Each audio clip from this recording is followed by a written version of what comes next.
Assalamualaikum warahmatullahi wabarakatuh. Kali ini saya akan membahas mengenai transportasi di Jakarta. Begitu bicara transportasi, kita bicara tentang mobilitas penduduk. Dan ketika kita berada di kota sebesar Jakarta, kira-kira Jakarta itu 600 km persegi, 20 kali 30 kira-kiranya. Kemudian penduduknya ada hampir 11 juta. Bila ditambah dengan penduduk di sekitar Jakarta, kira-kira 34 juta. Maka mobilitas penduduk di tempat yang kecil dengan jumlah penduduk sebesar ini harus disiapkan sebuah strategi yang komprehensif. Tidak bisa kemudian diserahkan kepada tiap-tiap rumah tangga untuk menyelesaikan masalahnya sendiri terkait transportasi. Kalau diserahkan, maka yang terjadi adalah justru semua orang akan mengambil solusi yang paling rasional untuk dirinya. Semua bisa beli motor, semua bisa beli mobil, volume atau panjang jalan tidak mencukupi, nanti akan terjadi gridlock, bukan cuma macet. Gridlock itu artinya berhenti, tidak bergerak. Nah, apa kemudian pendekatan yang dilakukan di Jakarta terkait transportasi? Pertama tanya hal yang paling sederhana. Alat transportasi apa yang dimiliki oleh setiap orang? Atau hampir semua orang punya alat transportasi itu? Saya berapa kali tanyakan ini, dan jawabannya yang paling sering saya terima adalah sepeda motor. Bahwa alat transportasi yang dimiliki semua orang adalah sepeda motor.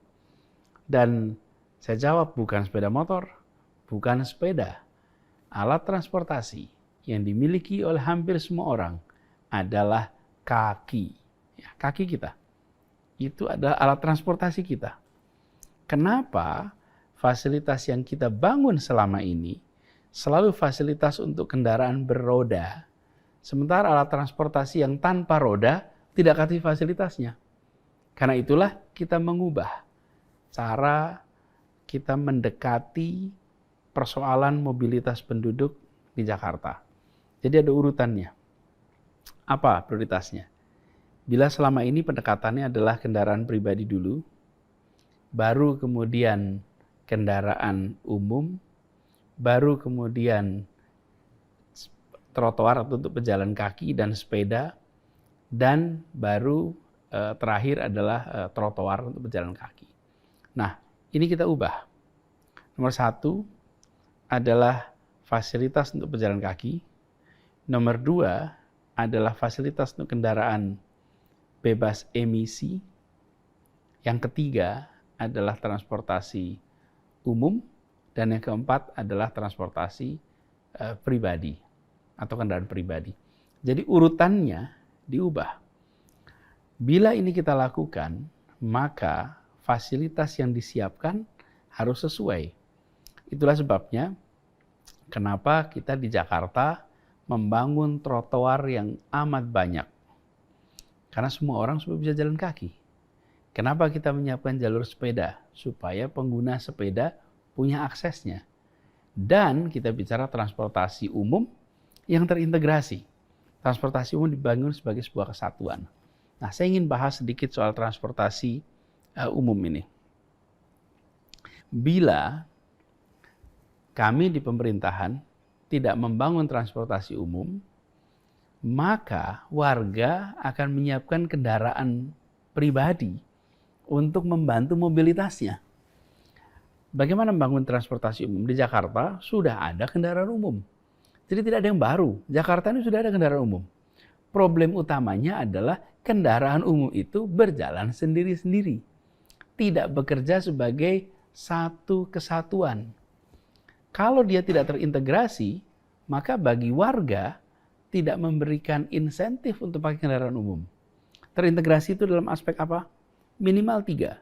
1, rutenya terintegrasi. 2, tiketnya terintegrasi. 3, manajemennya terintegrasi. Jadi ketika kita membangun transportasi yang terintegrasi, itu artinya transportasi umum yang sudah ada di Jakarta diintegrasikan sebagai satu kesatuan.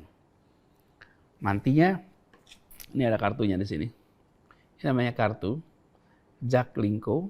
Ini adalah kartu yang digunakan untuk naik kendaraan umum di Jakarta. Jaklingko. Sistemnya adalah yang kita sebut dengan Jaklingko. Apa itu Jaklingko? Jaklingko adalah nama yang kita adopsi untuk memberikan pesan terintegrasi. Jak artinya Jakarta, Lingko ini adalah sebuah nama dari Manggarai, Nusa Tenggara Timur, yang di sana digunakan untuk menggambarkan jejaring dalam sistem persawahan di tanah adat Manggarai. Jadi seperti jaring laba-laba, itu sistem persawahannya. Nah, kita adopsi itu dengan makna bahwa jalur-jalur transportasi umum di Jakarta terintegrasi. Menggunakan kendaraan umum dari satu tempat ke tempat lainnya tersambungkan. Cukup gunakan kartu ini, maka bisa pindah dari satu tempat ke tempat lainnya tanpa harus repot berpindah dan tanpa harus membayar tambahan. Jadi, Jaklingko ini adalah sebuah payung yang menaungi semua transportasi umum di Jakarta. Tadi saya sampaikan, ya fisiknya, ya layanannya, ya tarifnya, ya pembayarannya, maupun integrasi data dan informasi. Jadi, harapannya nanti cukup dengan menggunakan kartu ini, bahkan ke depan akan menggunakan digital, bisa pakai HP, bisa pakai alat-alat yang lain untuk sebagai alat penandanya. Nah, konsepnya adalah ini dijadikan satu kesatuan. Apa yang kita lakukan? Saya ingat Bapak Ibu sekalian ketika memulai proses ini, itu di awal tahun 2018. Jadi kira-kira saya baru bertugas beberapa bulan. Saya mengumpulkan semua operator kendaraan umum yang ada di Jakarta. Pertemuannya di ruang Rapim Gubernur. Suasana pertemuan itu adalah suasana pertemuan salah satu yang paling panas yang pernah saya rasakan ketika tugas di Jakarta. Apa yang terjadi? Para operator kendaraan umum berkumpul di sana.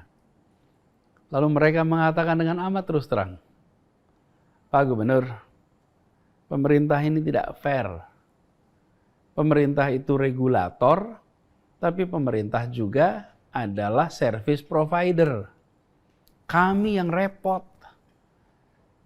Rutenya ditentukan, harganya ditentukan, tapi kami yang harus mengelola semua ongkosnya. Itu pertemuannya sore, lebih dari 25 operator yang ada di Jakarta, semua hadir. Meskipun keras, tapi saya merasa senang karena mereka pun mengatakan, akhirnya kami diajak bicara. Kami ingin sama-sama menyelesaikan, membereskan ini semua. Nah, sebaliknya saya sampaikan kepada semua. Nomor satu, terima kasih kepada Bapak Ibu semua yang sudah menyediakan kendaraan umum di Jakarta. Atas nama pemerintah dan atas nama warga, saya bilang terima kasih. Yang kedua, izinkan saya menyampaikan, visi kami adalah membangun transportasi yang terintegrasi. Bapak Ibu semua yang selama ini menjadi penyedia jasa transportasi, silahkan jalan terus. Tapi sekarang kita ingin bekerja sebagai satu kesatuan. Jadi kami akan nanti membeli jasa transportasi dari Bapak Ibu sekalian. Dan kita hitung dengan baik berapa biayanya, berapa kebutuhannya, sehingga Bapak Ibu bisa menjalankan kegiatan usaha transportasi, kami bisa membeli dengan ukuran yang terstandar, dan warga Jakarta tidak kerepotan di jalan. Itu sebuah pertemuan yang sangat mengesankan. Lalu apa yang sudah dilakukan dengan itu? Mulai 2018 awal, kita mulai eksperimen konsep Jaklingko ini. Dan pada saat itu kita memiliki sekitar 109 rute dan ada 2.300 armada. Sekarang yang sudah terintegrasikan ada 248 rute, ada 4.123 armada yang terintegrasikan dalam satu layanan di bawah bendera Transjakarta. Apa ini? Angkot terintegrasi. Dan angkot diubah konsepnya. Bila dahulu pengelola angkot itu, supir angkot mengejar setoran. Karena itulah mereka harus mencari penumpang. Kalau penumpangnya sedikit, setorannya sedikit. Kalau penumpangnya banyak, dapat setorannya banyak. Konsekuensinya apa? Ada jalur gemuk, ada jalur kurang gemuk, ada jalur kurus. Lalu orang berebut di situ. Dan karena menunggu penumpang, maka ngetem. Konsekuensi dari ngetem, maka ada kemacetan, ada ketidakpastian kepada penumpang. Apa solusi yang kita berikan? Ini solusinya begini. Bergabung dalam satu sistem, namanya Jaklingko. Kami membeli jasa Anda dari koperasi-koperasi dan kegiatan usaha angkutan umum. Lalu kami membayar mereka berdasarkan kilometer. Dan dibuat target. Misalnya rute A itu harus minimal 90 km, maksimal 110 km. Jadi dalam satu hari, supir harus membawa kendaraannya minimal 90 kilo, maksimal 100 km. Cara mengukurnya apa? Ya sekarang ada alat digital ini yang bisa mengukur. Dan kita tempatkan petugas di lapangan untuk memastikan bahwa jumlah kilometer itu dilakukan. Konsekuensinya bagi penumpang, dia akan naik angkot yang tidak ngetem. Karena mengejar rute. Bagi supir, dia tidak khawatir ini ada penumpang atau tidak. Kalau ada penumpang, syukur. Tidak ada penumpang juga nggak masalah. Karena dia tidak dibayar berdasarkan jumlah penumpang. Perusahaan itu dibayar berdasarkan jumlah kilometer yang terjangkau. Supirnya punya gaji bulanan, sehingga dia tenang. Pemilik angkotnya punya pendapatan yang pasti, karena dihitung berdasarkan kilometer. Dan itu semua dengan memperhitungkan bahwa mobilnya harus dirawat. Mobilnya punya masa daur hidup yang memungkinkan mereka dirawat atau mereka berganti mobil pada saat waktunya. Semua standar dipenuhi. Apa yang terjadi? Yang terjadi kemudian, suasana di dalam angkot itu adalah suasana yang positif. Bisa dicek kalau di lapangan. Supir-supir angkot itu sering bercerita, Pak, sekarang ini kalau bawa angkot, banyak orang yang turun bilang terima kasih. Karena mereka memang tidak ada transaksi antara supirnya dengan penumpangnya. Kenapa? Penumpangnya pakai kartu ini. Tidak ada tukar-menukar uang di situ. Jadi rasanya seperti numpang. Ketika turun bilang terima kasih. Dan banyak pengemudi angkot yang bilang, senang betul kita diucapin terima kasih. Padahal ya cuma ucapan terima kasih. Dulunya saya bayar, Anda berikan layanan, selesai. Dan tidak perlu juga kami ngetem, pulang ke rumah tenang, jam kerja jelas, kepastian hadir. Jadi ketika kita berbicara mengintegrasikan, maka rutenya terintegrasi, tiketingnya terintegrasi, sistemnya terintegrasi. Itu kita lakukan mulai 2018, bulan Januari, dan alhamdulillah sampai dengan menjelang pandemi kita menyaksikan lonjakan yang amat tinggi.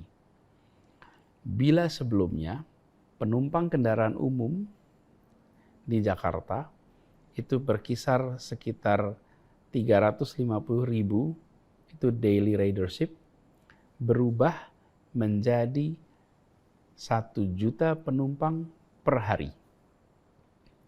Ini meningkat secara sangat signifikan. Kalau nih ada pertambahan jumlah armada, itu sesungguhnya cuma mengatakan bahwa kami punya uang sehingga kami bisa beli mobil, bisa beli bis, bisa beli kendaraan. Tapi bila penumpang dari 350.000 per hari jadi 1 juta per hari, artinya apa? Terjadi perubahan perilaku dari menggunakan kendaraan pribadi berubah menjadi menggunakan kendaraan umum. Dan kita mengerjakan ini bukan dengan DKI handle semuanya, kita kolaborasi. Koperasi-koperasi yang punya usaha transportasi tidak dimatikan, justru dihidupkan. Yuk kita bermitra sekarang. Kita saling memberikan manfaat. Mereka hidup, kita terlayani. Dan bagi masyarakat, mereka mendapatkan kepastian pelayanan. Buat mereka tidak penting nama angkotnya itu A, B, C, D. Buat mereka yang penting saya bisa berangkat dari satu titik ke titik lainnya, bisa transit di mana saja. Jadi, sistem yang kita buat adalah sebuah kesatuan warga merasakan pelayanan terintegrasi. Nah, apa yang terjadi? Sekarang ini alhamdulillah kita sudah berhasil menggandakan rutenya, menggandakan armadanya. Bahkan di tahun 2021 ini kita sudah ketemu lebih dari 60 mikrotrans ber-AC di Jakarta. Dulu barangkali tidak terbayangkan bahwa kendaraan-kendaraan mikro itu adalah juga menggunakan AC. Ini bagian dari ikhtiar kita untuk membuat transportasi di Jakarta itu berjalan secara terintegrasi. Kemudian coveragenya. Semula sekitar 20-an persen, alhamdulillah sekarang coveragenya lebih dari 80%. Dengan konsep yang tadi saya sampaikan, layanan di Jakarta telah mencapai 83% dari seluruh warga Jakarta. Ini meningkat 2 kali lipat angkutan umum dibandingkan tahun 2017. Dan target utama kita agar layanan ini nantinya bisa menjangkau 95% warga Jakarta. Intinya adalah kita harus bisa menjangkau 95%, 500 meter dari manapun warga berada, di situ ada halte, di situ ada akses untuk kendaraan umum. Dan angka subsidinya memang meningkat. Jadi meningkat 150% di tahun 2019 dibandingkan tahun 2017. Mengapa subsidi ini meningkat?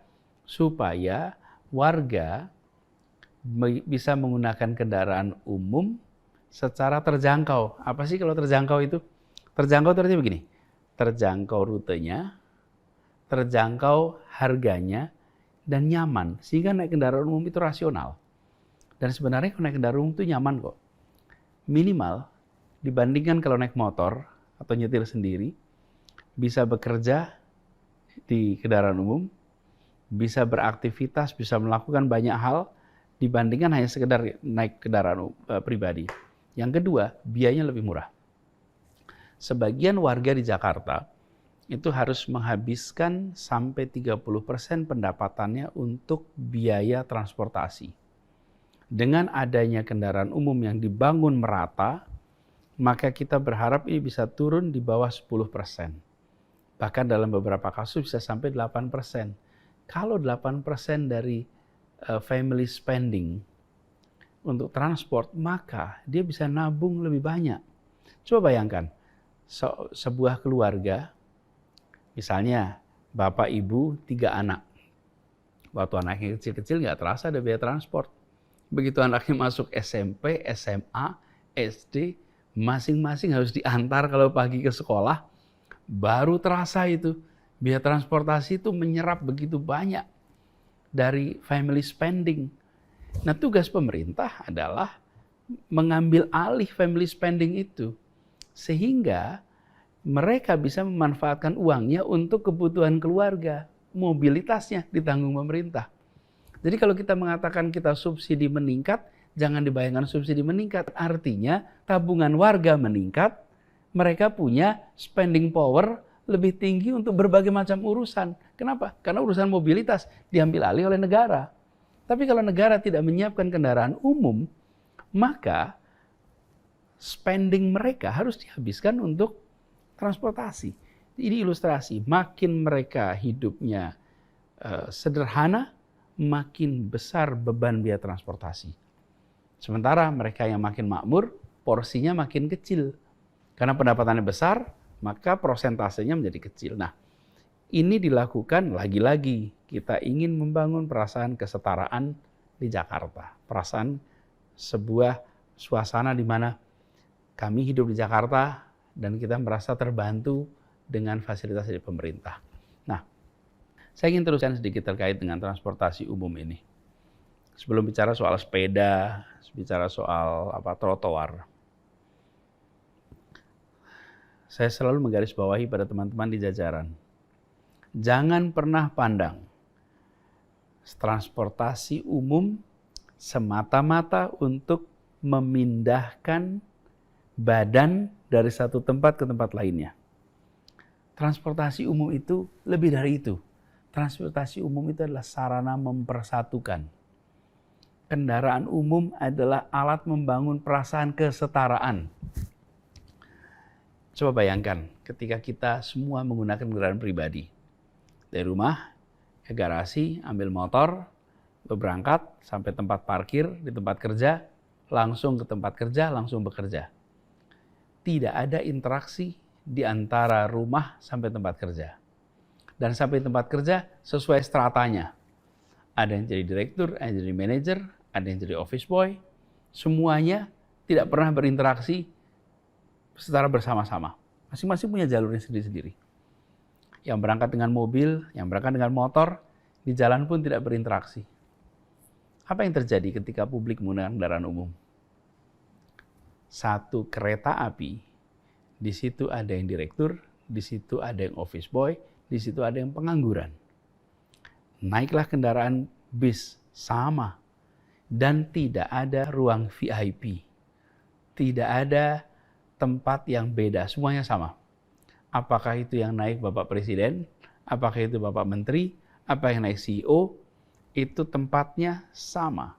Kesetaraan dibangun. Nampaknya sederhana.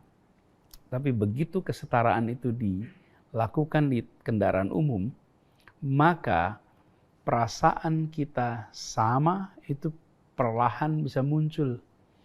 Dan di beberapa tempat, kita menempatkan ini sebagai bagian dari proses pembelajaran. Kendaraan umum sebagai wahana untuk membangun kebiasaan baru, membangun budaya baru. Contohnya nih, masuk MRT. Waktu MRT sedang uji coba, ada seorang pejabat tinggi yang mencoba di awal, bagian awal-awal kan sering kita uji coba, ada yang diundang. Ada seorang datang mencoba, lalu sudah itu ketemu saya. Pak Gub, itu MRT ada kekurangannya Pak, kalau boleh saya usul. Apa?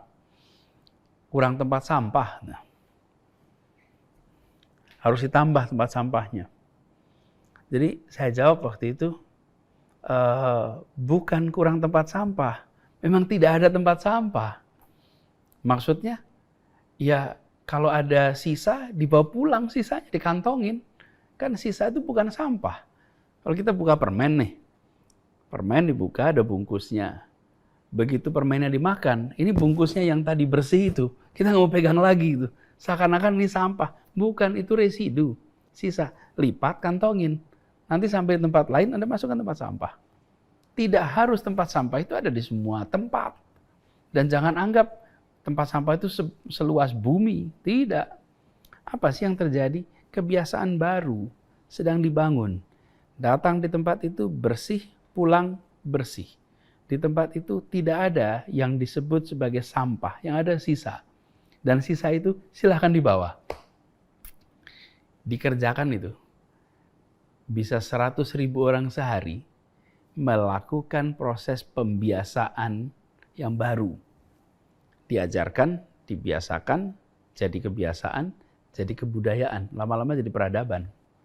Nah, transportasi umum jangan pernah dipandang lagi-lagi sebagai pemindah badan.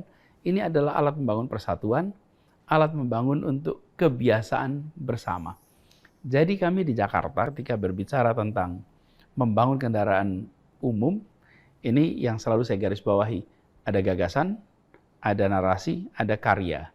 Karyanya harus bisa memenuhi gagasan yang ada. Nah, jadi ini harapannya bisa memberikan perspektif baru atau perspektif yang berbeda tentang transportasi umum dan mengapa transportasi umum itu penting. Selanjutnya saya akan bicarakan sedikit soal trotoar nih. Kendaraan umum dan trotoar itu pasangan. Bila sebuah kota tidak membangun kendaraan umum, maka trotoar pun nggak akan dibangun. Karena ya memang dari rumah ke garasi, ambil sepeda motor, ambil mobil, berangkat. Tidak perlu ada trotoar di jalan. Tapi kalau kita membangun kendaraan umum, pasangannya trotoar. Karena dari rumah jalan kaki sampai halte, dari halte jalan kaki sampai tempat kerja, trotoar adalah pasangan. Dan kita di Jakarta alhamdulillah, kita membangun 364 km trotoar. Apa sih yang menarik dari trotoar ini? Trotoar ini menjadi ruang interaksi antar warga. Bahwa dia bukan saja menyiapkan tempat untuk berjalan kaki, tapi menyiapkan tempat untuk warga satu sama lain berinteraksi dalam setting yang setara. Seringkali kita tidak menemukan sebuah media di mana siapa saja tanpa memandang latar belakang, tanpa memandang kondisi kelas sosial ekonomi, bisa menggunakan fasilitas yang sama. Itu trotoar. Percontohannya kita mulai di kawasan Jenderal Sudirman. Waktu itu kawasan Jenderal Sudirman dibangun dengan trotoar yang lebar, lalu warga bisa menggunakan kawasan itu dengan nyaman, dan wajah kawasan berubah. Mendadak tempat-tempat itu menjadi tempat orang bisa berjalan kaki dengan nyaman. Nah, sekarang kita sudah membangun kawasan yang lebih luas. Jadi lokasi trotoar yang sudah terbangun sebagai percontohan ini, nantinya kita berharap di semua Jakarta. Tentu di Jalan Jenderal Sudirman sendiri. Kemudian kawasan Kemang, kawasan Tamrin, kawasan Salemba, Cikini, kemudian Jalan Satrio. Itu semua adalah kawasan-kawasan yang trotoarnya sudah terbangun. Dan apa yang menarik dari tempat-tempat ini? Yang menarik adalah banyak orang yang secara khusus menambah perjalanan menuju tempat kerja ditambah dengan berjalan kaki. Jadi berjalan kaki itu ditemukan sebagai sebuah kebiasaan baru. Lagi-lagi, ini adalah proses pembiasaan. Nah, bila nanti trotoar sudah selesai di seluruh tempat di Jakarta, nanti kita akan menyaksikan insya Allah sebuah kota di mana warganya menggunakan kakinya untuk mobilitas yang insya Allah lebih sehat dan punya konsekuensi juga bahwa ruang interaksi menjadi lebih banyak.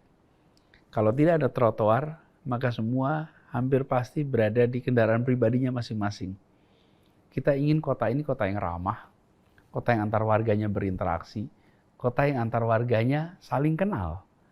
Bagaimana mungkin bisa itu dilakukan kalau kita tidak memfasilitasi? Yang berikutnya adalah soal sepeda. Sepeda ini sesungguhnya bukan barang baru. Generasi kita rata-rata punya pengalaman untuk menggunakan sepeda. Tapi di kota Jakarta, secara perlahan sepeda ini tergeser.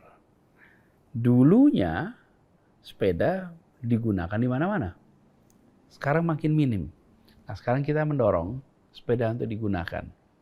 Kenapa sepeda ini menarik? Satu, dia bisa memfasilitasi untuk pergerakan satu tempat ke tempat lainnya secara leluasa. Yang kedua, tentu saja bebas dari emisi. Yang ketiga, dia akan memberikan kesempatan orang untuk merasakan hidup yang lebih sehat. Dan sepeda yang kita dorong untuk digunakan di Jakarta adalah sepeda sebagai alat transportasi, bukan sepeda sebagai alat sports. Bukan dilarang, boleh-boleh saja orang menggunakan sepeda sebagai alat sports. Tapi yang kita ingin bangun di kota ini adalah sepeda sebagai alat transportasi. Dan dengan begitu, maka mobilitas penduduk bisa pakai sepeda. 96 km, alhamdulillah sudah terbangun. Bahkan 63 km itu digenjot sejak tahun 2019. Lalu kita memiliki ada 67 titik tambat, itu tempat sepeda-sepeda persewaan disiapkan jadi bisa digunakan. Ada 67 lokasi dan ada 487 sepeda sewa yang bisa dipakai untuk ke tujuan-tujuan di sekitar kawasan itu. Nah, ini adalah sebuah kebiasaan baru. Memang sebagian besar penduduk Jakarta tinggal jauh di tempat kerja. Tapi bukan berarti kemudian sepeda bisa ditinggalkan. Tidak apa-apa, dari tempat tinggal ke tempat kerja menggunakan kendaraan umum. Tapi ketika sudah dekat di sana, kalau pergi-pergi ke sekitar kantor, ke sekitar tempat kerja, pakai sepeda saja. Jadi sepeda itu dimanfaatkan sebagai alat transportasi yang relevan dengan kebutuhan. Tidak perlu juga fanatik segalanya serba sepeda. Dari rumah 25 km pakai sepeda. Nanti sampai di kantor kemudian semuanya sepeda. Boleh, tidak ada larangan. Tapi saya ingin menawarkan kepada semua sepeda sebagai alat transportasi yang nyaman. Bila mau dikombinasi dengan olahraga, silahkan. Lalu apa regulasi dari Pemprov? Mengharuskan semua gedung punya tempat 10% untuk parkir sepeda. Kemudian menganjurkan untuk punya tempat mandi, shower di tempat kantor mereka. Karena yang punya tempat shower biasanya para pejabat atau para petinggi di perusahaan. Manajer ke atas itu biasanya kamarnya, ruangnya punya tempat untuk mandi. Tapi kalau karyawan umum belum tentu punya tempat untuk mandi. Nah, regulasi ini didorong untuk bisa membuat sepeda menjadi alat transportasi yang saat digunakan difasilitasi. Nah, alhamdulillah sekarang mulai bergerak, bahkan selama pandemi ini jumlah pengguna sepeda di Jakarta meningkat 10 kali lipat. Mudah-mudahan tren ini akan terus ke depan. Jadi, kembali kepada persoalan dasar yang tadi saya bahas di sini, kendaraan umum di Jakarta disiapkan secara terintegrasi, trotoar sebagai pasangannya dibangun, kemudian sepeda disiapkan jalurnya, disiapkan aturan parkirnya, disiapkan titik-titik tambatnya, lalu kita mendorong pada penambahan kendaraan bebas emisi. Jadi kalau punya kendaraan berbasis listrik tidak kena ganjil genap. Bila punya kendaraan berbasis listrik, maka pajak kendaraan bermotornya dinolkan. Jadi contoh bahwa kita ingin mendorong ke sana.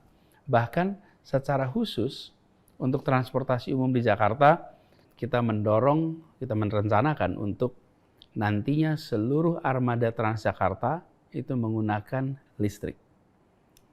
Kita berharap 10.000 armada Transjakarta menggunakan listrik. Kemudian kita berharap dengan begitu maka publik punya pengalaman menggunakan kendaraan bebas emisi dan menciptakan demand. Karena kita tahu bahwa harga kendaraan listrik masih mahal karena demand atas produk berbasis listrik masih kecil. Nah, pemerintah meluaskan demand dengan menggunakan kendaraan umum berbasis listrik. Nah, harapannya nanti masyarakat dapat manfaatnya, pengalamannya, dan juga harga dari kendaraan berbasis listrik akan bisa turun. Jadi kembali kepada persoalan transportasi umum di Jakarta, alhamdulillah integrasinya terbangun. Kawasan yang terjangkau sudah menjadi luas, 83%, insya Allah nanti targetnya 95%. Jalur sepedanya sudah terbangun, targetnya adalah 500 km jalur sepeda nanti akan terbangun di 2030 totalnya. Kemudian kita berharap trotoar nanti akan terbangun di seluruh Jakarta. Apa yang kita bayangkan? Kita membayangkan sebuah kota di mana masyarakat, keluarga-keluarga di Jakarta bisa bepergian kemana saja dengan kendaraan umum sehingga biaya yang harus dikeluarkan menjadi lebih murah. Lalu kota ini warganya berinteraksi satu sama lain, tidak sendiri-sendiri. Kita berharap di situ muncul perasaan kesetaraan, perasaan persatuan.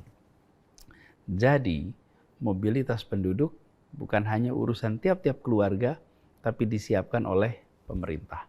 Itu kira-kira gambaran atas pengelolaan transportasi di Jakarta, dan mudah-mudahan dengan cara seperti ini kita akan merasakan kota yang maju, kota yang modern, dan warga yang bahagia. Terima kasih.